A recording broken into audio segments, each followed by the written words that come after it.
Hi friends, പുതിയൊരു വീഡിയോയിലേക്ക് എല്ലാവർക്കും സ്വാഗതം. ഇന്ന് അയല കൊണ്ടൊരു പുളിക്കറിയാണ് ഉണ്ടാക്കാൻ പോകുന്നത്. അപ്പോൾ വീഡിയോ സ്കിപ്പ് ചെയ്യാതെ എല്ലാവരും കണ്ടു നോക്കണം, ഇതുപോലെ തയ്യാറാക്കി നോക്കണം. ഭയങ്കര ടേസ്റ്റുള്ള ഒരു മീൻകറിയാണിത്, അയല പുളിക്കറി. നമുക്ക് ചോറിൻ്റെ കൂടെ ഒഴിച്ച് കറിക്ക് വേണ്ടി അതിൻ്റെ ആ ചാറൊഴിച്ചാൽ മാത്രം മതി. അപ്പോൾ പുളിക്കറിക്ക് വേണ്ടിയിട്ട് കുറച്ച് സാധനങ്ങൾ വറുത്തെടുക്കണം.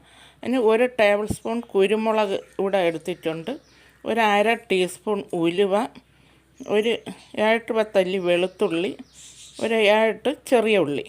ഇതെല്ലാം കൂടി ഒന്ന് വറുത്തെടുക്കണം. മുഴുവൻ മല്ലിയും മുഴുവൻ മുളകും ഒക്കെ ഉണ്ടെങ്കിൽ ഈ സമയത്ത് ഇതിൻ്റെ കൂടെ ചേർത്ത് കൊടുക്കാം. എൻ്റെ കയ്യിൽ മുഴുവൻ മല്ലിയും മുളകും ഒന്നുമില്ല, അതുകൊണ്ട് അവസാനം പൊടികൾ ചേർത്ത് കൊടുക്കാം. ഞങ്ങളുടെ വീട്ടിൽ തന്നെ ഉണ്ടായ കുരുമുളകാണ്. ഇതൊന്ന് വറുത്തെടുക്കാം.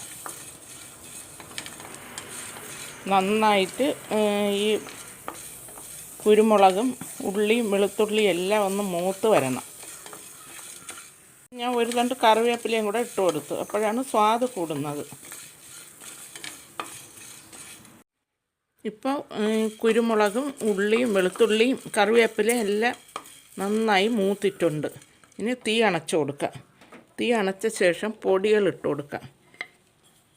1/2 ടീസ്പൂൺ മഞ്ഞൾപ്പൊടി, അതിൻ്റെ കൂടെ തന്നെ എരിവിനാവശ്യമായ മുളക് പൊടി ഇട്ട് കൊടുക്കാം. കുരുമുളക് ചേർക്കുന്നതുകൊണ്ട് കുറച്ച് മുളക് പൊടി ചേർത്താൽ മതി. 1 ടീസ്പൂണ് ഞാനിവിടെ ചേർക്കുന്നുള്ളൂ, അല്ലെങ്കിൽ എരി കൂടിപ്പോവും. അതുപോലെ തന്നെ 2 ടീസ്പൂൺ മല്ലിപ്പൊടിയും ചേർക്കുന്നുണ്ട്. മുഴുവൻ മല്ലിയും മുളകും ഉണ്ടെങ്കിൽ ഈ സമയത്ത് നമുക്ക് ഇതിലോട്ട് ചേർത്ത് മൂപ്പിച്ചെടുക്കാം, അതാണ് കുറേ കൂടി ടേസ്റ്റ്.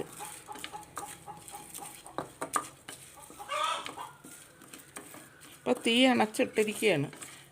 ഇത് എല്ലാം നല്ല മൂത്ത മണം വരുന്നുണ്ട്. ഇനി ഇത് മറ്റൊരു പാത്രത്തിലേക്ക് മാറ്റി വയ്ക്കാം, അല്ലെങ്കിൽ ഇത് കരിഞ്ഞു പോകും.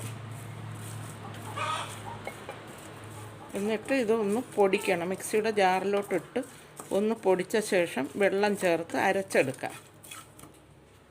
വറുത്ത മസാലയെല്ലാം പൊടിച്ച ശേഷം വെള്ളം ചേർത്ത് നല്ല മഷി പോലെ അരച്ച് ഇവിടെ ഒരു ചട്ടിയിലൊഴിച്ച് അടുപ്പിൽ വെച്ചിട്ടുണ്ട്. ഇതിലേക്ക് ഇനി ആവശ്യത്തിനുള്ള ഉപ്പിട്ട് കൊടുക്കുക. കല്ലുപ്പാണ് ഇടുന്നത്, കല്ലുപ്പിട്ട് കൊടുക്കുക. ഇതിൻ്റെ കൂടെ തന്നെ ഒരു നെല്ലിക്ക വലുപ്പത്തിലുള്ള പുളി പുഴിഞ്ഞതും കൂടെ ഒഴിച്ചു കൊടുക്കുക. ഇതൊന്ന് നന്നായിട്ടൊന്ന് തിളയ്ക്കണം.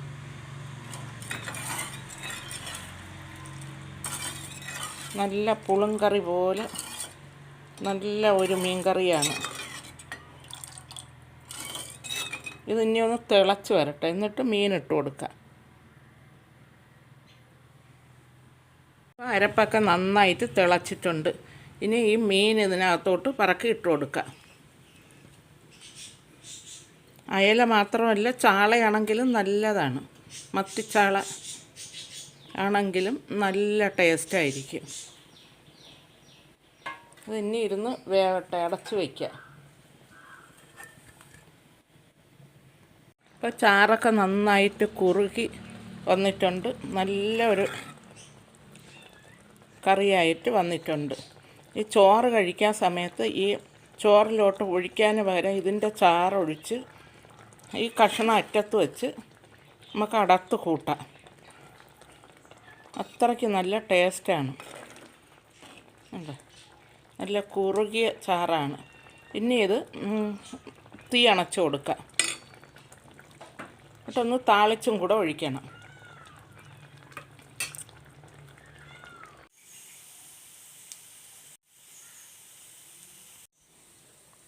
താളിച്ച് വച്ചിരിക്കുന്നത് കറിയിലേക്ക് ഒഴിച്ചു കൊടുക്കാം.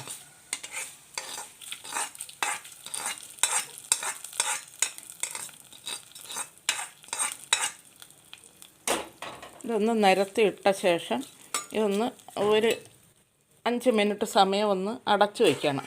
ഇതിൻ്റെ മണമൊന്നും വെളിയിൽ പോവാതെ അതവിടെ ഇരിക്കട്ടെ. 5 മിനിറ്റായി, അടപ്പൊക്കെ മാറ്റി ഇനി ഒന്ന് ചുറ്റിച്ചു കൊടുക്കുക. ചോറുണ്ണാൻ ഇത് മാത്രം മതി, മറ്റൊരു കറിയുടെ ആവശ്യമില്ല. അയിലയോ ചാളയോ ഒക്കെ കിട്ടുമ്പോൾ ഇതുപോലെ ഒരു പുളിക്കറി ഉണ്ടാക്കി നോക്കണം എല്ലാവരും.